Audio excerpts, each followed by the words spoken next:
Good morning students. हम लोग ने उस दिन यूनिट 4 शुरू की थी। प्राइमरी ट्रीटमेंट तक हम लोग ने पढ़ लिया था। ठीक है, मैंने आपसे बताया था कि 4 प्रोसेस होते हैं। एक होता है प्रीलिम्स, फिर एक होता है प्राइमरी, एक होता है सेकेंडरी, एक होता है टर्शरी, जिसको हम एडवांस ट्रीटमेंट भी कहते हैं। हर एक स्टेप्स में हम लोग को एक एक इम्पॉर्टेंट चीज़ें पता चलेंगी। और दूसरी इम्पॉर्टेंट चीज़ आपको ये बता दूँ कि आपके सिलेबस में यूनिट 4 और यूनिट 5 वो मैं एक साथ पढ़ा रहा हूँ, फ्रॉम चैप्टर 11 टू चैप्टर 18। ठीक है, जितने भी डिज़ाइनिंग है, जितने भी न्यूमेरिकल है, सब डिस्कस होंगे। ठीक है, तो इसी यूनिट 4 यूनिट 5 का एक पार्ट प्राइमरी ट्रीटमेंट तक आप लोगों ने उस दिन पढ़ लिया था।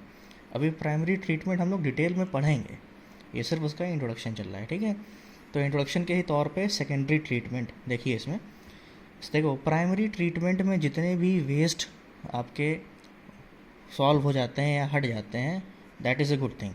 लेकिन वहाँ तक भी ज़रूरी नहीं है कि सारे वेस्ट ख़त्म हो गए। जब सारे वेस्ट ख़त्म ही हो जाते हैं तो फिर सेकेंडरी और एडवांस की क्या ज़रूरत हमें पड़ती है। ठीक, तो सेकेंडरी ट्रीटमेंट देखो क्या होता है। वो वेस्ट जो प्राइमरी ट्रीटमेंट के बाद भी नहीं हमारे सैंपल से रिमूव हो पाते हैं, वो रिमूव होते हैं सेकेंडरी ट्रीटमेंट से। ठीक, स्टेप्स होते हैं ना, first level, second level, third level, उसके बाद कुछ एडवांस लेवल हम लोग करते हैं। ठीक, तो सेकेंडरी ट्रीटमेंट देख लीजिए। These systems remove the soluble and colloidal organic matter which remains after primary treatment.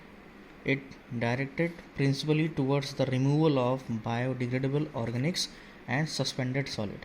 ठीक है, जो वेस्ट प्राइमरी ट्रीटमेंट के बाद नहीं निकल पाते हैं वो सेकेंडरी से निकलते हैं, और बायोडिग्रेडेबल ऑर्गेनिक और सस्पेंडेड सॉलिड ये प्राइमरी ट्रीटमेंट में रिमूव नहीं हो पाते हैं, और उसका रिमूव हम लोग करते हैं सेकेंडरी ट्रीटमेंट में। ठीक है, थर्ड है टर्शरी और advance. It includes all operations and process use to remove the pollutant not removed in preliminary, primary and secondary treatment. These pollutants में इंक्लूड सोल्यूबल एल्गल ग्रोथ और नाइट्रोजनियस कंपाउंड।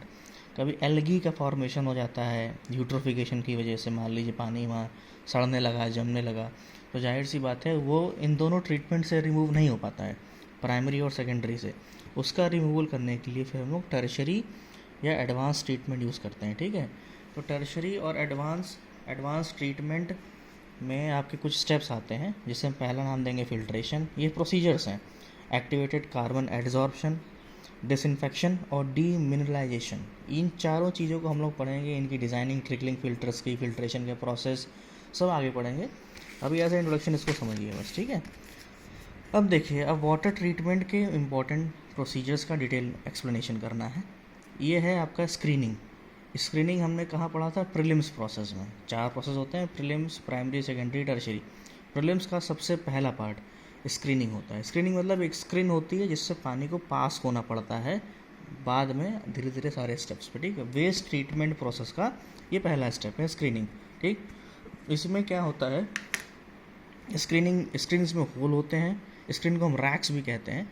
होल से suitable size के particles पास होते हैं। एक design velocity की जाती है कि इतने वेलोसिटी से पार्टिकल अगर पास होगा तो जाहिर सी बात है सारा पास होगा। 100% अप्रोचबल वेलोसिटी है या 100% पार्टिकल पास हो इससे, उस तरीके की हम लोग स्क्रीनिंग करते हैं। और type of water, type of area, type of locality के हिसाब से स्क्रीन के जो होल्स हैं उनका डायमीटर हम लोग डिसाइड करते हैं, मीडियम, स्मॉल या लार्ज। ठीक, तो screening is the first unit operation, physical unit operation in waste water treatment plant. A screen is a device with openings generally of uniform size. एक स्क्रीन में जितने भी होल्स होंगे वो सारे यूनिफॉर्म साइज के होंगे। ठीक है, स्क्रीनिंग एलिमेंट्स में consist of parallel bars. Screen किससे बनती है? तो पैरेलल बार्स हो, रॉड हो या वायर मैश हो, किसी भी शेप का। ठीक है, the usual procedure is to pass the waste through coarse screen और रैक्स। यूजुअल प्रोसीजर क्या है? वाटर को उससे पास कराना। स्क्रीन को हम लोग रैक्स भी कहते हैं।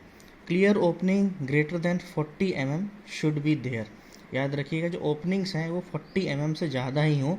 ये क्वेश्चन आपका इंटरव्यू में पूछा जा सकता है। Depending upon the size of the openings, screens में भी classified as coarse, medium and fine. ठीक, बार्स यूज्ड फॉर, जो बार्स हम लोग यूज़ करते हैं स्क्रीन बनाने में, वो रेक्टेंगुलर क्रॉस सेक्शन का होना चाहिए, और यूजली जो है 10 mm इंटू 50 mm होना चाहिए। और प्लेसमेंट कैसे करेंगे? फ्लो के डायरेक्शन के parallel, and placed parallel to the flow. The design velocity through the screen should be such as to permit 100% removal of material without undue deposition. मतलब इस तरीके की स्क्रीन बनाइए, इस तरीके का प्रोसीजर बनाइए कि 100% पार्टिकल पास हों और कहीं वो स्क्रीन के सरफेस पर डिपॉजिट ना हो। तो इसके लिए हम लोग जो वेलोसिटीज़ की रेंज करते हैं, जो वेलोसिटी हम लोग चाहते हैं कि वाटर इतने वेलोसिटी से फ्लो करे, इसके लिए हम उसको रेगुलेट करते हैं, वो होनी चाहिए 0.6 मीटर पर सेकेंड से 1.2 metre per second through open area have been found satisfactory. ये वेलोसिटीज़, इस रेंज की वेलोसिटीज़ जो हैं वो सेटिस्फैक्ट्री पाई जाती हैं, ठीक है। द क्वांटिटी ऑफ स्क्रीनिंग, अब देखिए स्क्रीनिंग से कितना क्वांटिटी पास हो सकता है, वो है 0.0015 मीटर क्यूब पर ml। 10 सेंटीमीटर के स्क्रीन साइज से इतना पास हो सकता है। ये सब एक, मैं आपको बताना चाहूँगा, ये एक स्टैंडर्ड्स वैल्यू हैं। कभी कभी ऑब्जेक्टिव्स में पूछ सकता है, जैसे ये रेंज आप देख रहे हैं, ठीक, ये रेंज आप देख रहे हैं ना, ये रेंज याद रखिएगा। तो ये स्क्रीनिंग का डिटेल एक्सप्लेनेशन, अभी हम लोग स्क्रीनिंग की डिज़ाइनिंग भी पढ़ेंगे, जितने भी स्टेप्स पढ़ेंगे आप। टैंक में स्टोर होगा, टैंक की डिज़ाइनिंग, ग्रिड स्क्रीनिंग के बाद ग्रिड चैम्बर आएगा, एक चैम्बर की डिज़ाइनिंग, सब पढ़ना है, ठीक है। 2 प्रोसीजर्स, 2 स्टेप्स और हैं इसमें, बाकी हम लोग आज फिर मैं आपको समझाऊंगा एक नेक्स्ट वीडियो में। देखिए कम्युनिकेटर्स क्या होते हैं, ये वो मैकेनिकली स्क्रीन हो, मैकेनिकली क्लियर्ड स्क्रीन होती है। जैसे मान लीजिए वेस्ट का साइज़ थोड़ा ज़्यादा है, तो ये उसको कट करता है वेस्ट को, ताकि वो आसानी से स्क्रीन के अंदर पास हो सके, ठीक। तो कम्युनिकेटर्स का काम क्या होता है, वेस्ट को कट करना, कट करके उसको एक डायरेक्शन प्रोवाइड करना, ठीक है।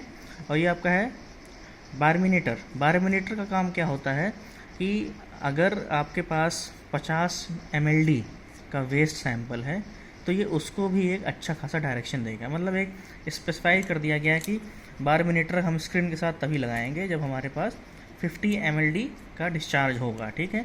और इसमें भी आपकी स्क्रीनिंग भी होती है और कटिंग दोनों एक साथ होती है। कम्युनिकेटर का काम क्या है, वेस्ट को काट करके डायरेक्शन देना। बारमिनेटर का काम क्या है, जब 50 mld से ज़्यादा डिस्चार्ज हो तब उसका हम यूज़ करते हैं। इसमें स्क्रीनिंग और कटिंग दोनों मशीन्स लगी होती हैं और अटैच्ड ये स्क्रीन के साथ ही होता है, ठीक है। प्लस इसके बाद का वीडियोस भी आपको आज ही मिलेगा, ठीक है। इसको पढ़ लीजिए, यूनिट 4 है, स्क्रीनिंग स्टार्ट किया है, ठीक। Thank you class.